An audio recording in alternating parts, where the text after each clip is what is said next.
Yes yes yeah వాస్తవానికి ముఖ్యమంత్రి తన బాధ్యతను మరిచి అసలు ఆ స్థాయిలో ఉన్న వ్యక్తి అంత చిల్లరగా మాట్లాడాల్సిన పని కాదు. మరి ఎందుకు మాట్లాడుతున్నాడో, మరి ఏ ప్రెస్టేషన్ లో మాట్లాడుతున్నాడో ఇంతకుముందు మన పెద్దలు మాట్లాడినట్టు విన్నాము. నిజంగా నాకు చేత కాదు, ఇక నా పని అయిపోయింది, నేను ఇచ్చిన హామీని ఏమీ నెరవేర్చలేకపోతున్నాం, మరి అందుకనే ఇక చేతులు ఎత్తేసినట్టయితే చాలా క్లియర్ కనపడ్డది. ఆయన మాట్లాడే మాట, ఒక ముఖ్యమంత్రి మాట్లాడే మాట, నన్ను కోసుక తింటారా అంటారు. ఏం మాట్లాడుతారండి ఆయన? ఒక ముఖ్యమంత్రి హోదాలో ఉండి ఉద్యోగ సంఘాలని పట్టుకొని నన్ను కోసుక తింటారా, తినండి, ఇదా మాట్లాడే భాష? కాబట్టి ఖచ్చితంగా వీళ్ళు ఇచ్చిన హామీలు నెరవేర్చడంలో 100% అట్టర్ ఫ్లాప్ అయ్యారు. కాబట్టి చేసే పరిస్థితి లేదు. కాబట్టి ఒక పెద్ద మనిషి మాట్లాడండి ఇంతకుముందే, అద్దంకి దయాకర్, ఆయనకు సిగ్గెట్ల లేదో నాకు అర్థం కావడం లేదు. ఆయన కనీసం బాధ్యత ఉండాలా? అరే కేంద్రం ప్రకటించిన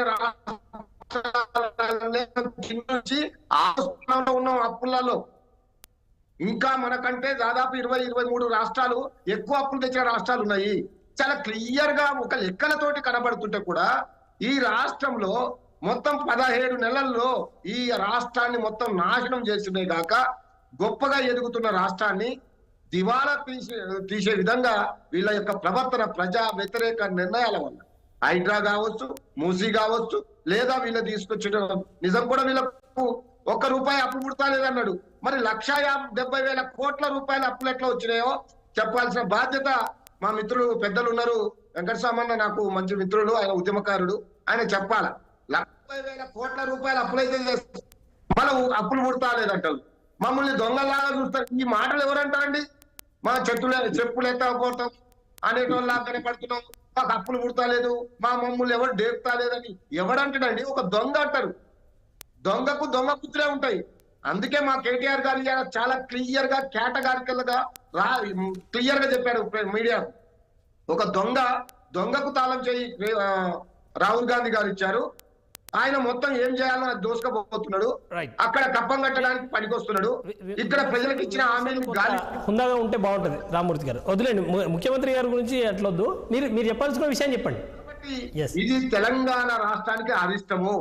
ఈ 17 నెలలు తెలంగాణ రాష్ట్ర భవిష్యత్తునే కుంగదీసిన ఒక దుర్మార్గంగా పాలన వీళ్ళు చేస్తున్నారు. కాబట్టి తెలంగాణ బాధపడుతున్నది, తెలంగాణ తల్లడిల్లిపోతుంది. తెలంగాణ ప్రజలు ఏ ఒక్క వర్గం కూడా ఈ 17 నెలల కాలంలో ఏ ఒక్క వర్గం కూడా ఇదే ఉద్యోగుల్ని వీళ్ళు కాళ్ళు పట్టుకున్నారు, వాళ్ళ కాళ్ళు పట్టుకున్నారు. ఇగో ఫస్ట్ తారీఖు జీతాలు చెప్పారు, మీకు ఇవ్వాల్సిన డిఏ లేదని చెప్పారు, మీకు ఇవ్వాల్సిన టిఆర్సీ ఇవ్వడం లేదని చెప్పారు.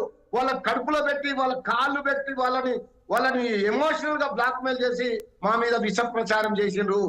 మమ్మల్ని మేము ఓడిపోవడానికి 1.8% ఓట్లు తక్కువగా రావడానికి ఉద్యోగులు కూడా ఒక కారణంగా వీళ్ళు తయారు చేశారు. వీళ్ళు ఒక విషపూరితమైన వాతావరణాన్ని ఉద్యోగుల్లో కల్పించి మమ్మల్ని ఇబ్బంది పెట్టారు. సరే మేము ఓడిపోయాం. మరి వీళ్ళు ఏం చేయాలి? ఇచ్చిన హామీలు నెరవేర్చాల్సిన బాధ్యత ఈ ముఖ్యమంత్రిపై ఉన్నదా? లేదు, మన పని అయిపోయింది, నాకెవరు అప్పు ఇవ్వడం లేదు, నిన్ను అప్పులు ఇవ్వడానికా? నాకు అర్థం కావడం లేదు. తెచ్చుకున్న 1,70,000 కోట్లు ఎడిపోయినాయి. ప్రతి నెల వచ్చే డబ్బులన్నీ ఎడిపోతున్నాయి. మీరు ఏం చేశారు? ఒక ప్రాజెక్ట్ కట్టారా? ఒక కంపెనీ తెచ్చారా? ఒక ఉద్యోగాలు 2 లక్షల ఉద్యోగాలు ఇస్తా అన్నారు, అవి ఇచ్చారా? పెన్షన్లు పెంచుతా అన్నారు, అవి పెంచారా? మహిళలకు 2,500 ఇస్తున్నారు, అవి ఇచ్చారా? ఎందుకు మీకు అప్పులు అవుతున్నాయి? ఎందుకు మీకు చేత కాకుండా పోతున్నాయి? ఇప్పటికైనా మా కేటీఆర్ గారు అన్నట్టు ముక్కు నేలకు రాసి కాంగ్రెస్ ప్రభుత్వం మాకు చేత కావడం లేదని బేషరతుగా ప్రజలకు క్షమాపణ చెప్పి తప్పుకోండి, మేము వచ్చి చూపెడతాం.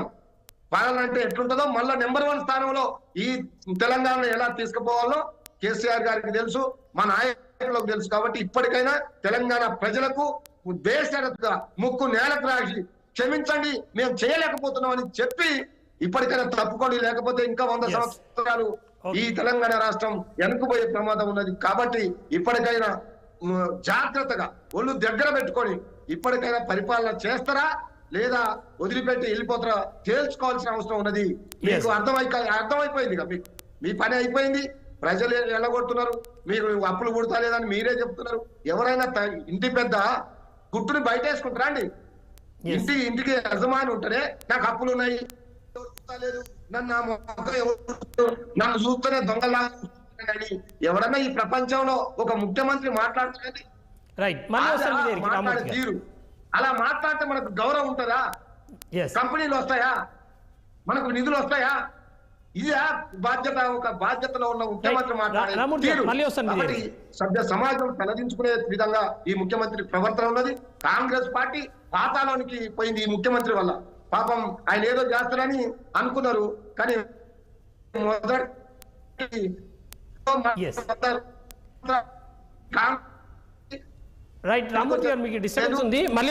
ఇప్పుడు అధికారంలో ఈ రాష్ట్రంలో కూడా తేలిపోయింది. రైట్ మళ్ళీ వస్తాను మీ దగ్గరికి. సునీత గారు, ముఖ్యమంత్రి గారు ఒక మాట చెప్పిండ్రు, ఢిల్లీలో పోతే దొంగల్లా చూస్తున్నారు,